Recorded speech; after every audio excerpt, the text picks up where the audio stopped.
हरिः ओम् नमः सर्वेभ्यः। अद्य व्याकरणशास्त्रप्रवेशकक्षायाः 50तमं दिनम्। इदानीम् अग्रे पुनः गत हल् सन्धिप्रकरणे इतोपि एकं सूत्रम् अस्माभिः पठितं, तत् कुपोः कपौ च, तदपि इदानीम् एकवारं पश्यामः। ततः परं नूतनानि सूत्राणि वयं पठिष्यामः। तत्र कुपोः कपौ च एतत् सूत्रं कुत्र भवति? अत्र विसर्गस्य जिह्वामूलीयः वा अथवा उपध्मानीयः वा अनेन सूत्रेण भवति इति ज्ञातम्। अत्र कुपोः कपौ च अत्र त्रीणि पदानि। अत्र पदार्थं पश्यामः चेत् कवर्गे परे पवर्गे परे इति अर्थः कुपोः। पुनः तत्र कफौ अत्र जिह्वामूलीयः उपध्मानीयः। पुनः एतद्वयं भवितुम् अर्हति इति उच्यते।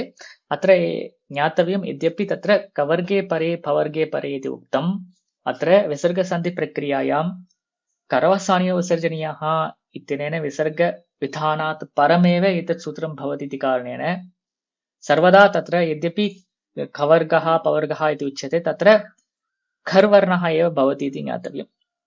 अतः खर्वर्णः कवर्गः, खर्वर्णः पवर्गः यत्र भवति तत्रैव जिह्वामूलीयः उपध्मानीयः च भवतः इति ज्ञातव्यम्।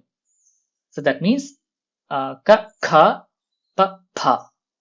And we are not considering all the mridu vyanjanas, because if there are any mridu vyanjanams, then it will never come into the path of kharvasaniya visarjaniya. It goes to either uttuvam or yattuvam or some other prakriya.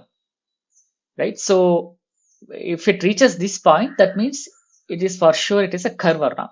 That is varga prathama or varga dvitiya. Of them, the kavarga and pavarga is kakha, papha. Okay, so that means if any visarga plus ka or kha or pa or pha, one of these four follows, then we will have the jihvamuliya or upadmaniya respectively. Example, Ramaha kutra.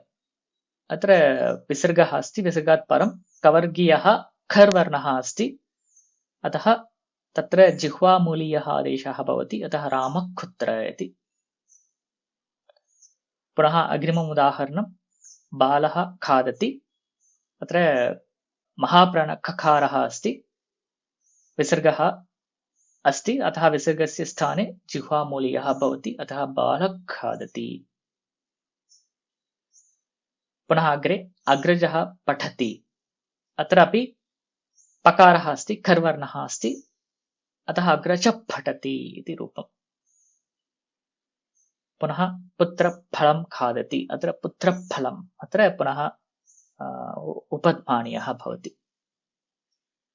अत्र ज्ञातव्यम्, अत्र रामः पुत्र इत्यत्र आरम्भस्थितिः Ram plus सुप्रत्ययः plus कुत्र, तथा प्रक्रिया आरभ्यते।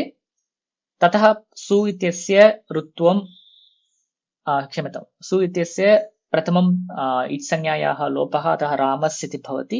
इत्संज्ञायाः इति न, अत्र उच्चारणार्थत्वात् तत्र लोपः भवति, अतः रामस् कुत्र, पुनः रामरु कुत्र, रामर् कुत्र, रामः कुत्र, रामः कुत्र.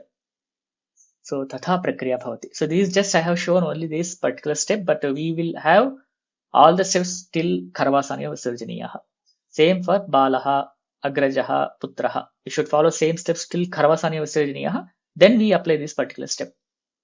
So this completes the another two paths from visarga, and there is one more last path left over.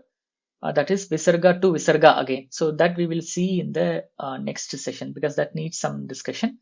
And other thing is this current flow chart what we are seeing right now, it covers the sutrams and syllabus that is in our Laghu Siddhanta Kaumudi portion.